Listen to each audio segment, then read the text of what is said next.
अस्सलाम वालेकुम। ये वीडियो अवेयरनेस के लिए है, ज़रूर शेयर कीजिएगा। गर्मी बहुत ज़्यादा है, बहुत सारे पेट्स परिंदे ख़ास तौर पे प्यासे होते हैं। आपने उनको कैसे पानी देना है। सोशल मीडिया पे कुछ पिक्चर सर्कुलेट कर रही थी कि आपने ऐसे जगह बनानी है, लेकिन वो तरीक़ाकार गलत है मैं समझता हूँ।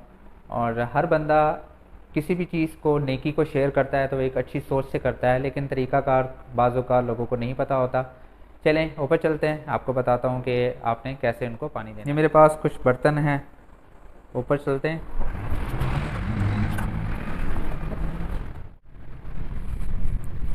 ये देखें कि यहाँ पे बहुत ज़्यादा धूप है, ये पूरा एरिया धूप और ये एरिया छाँव में है। और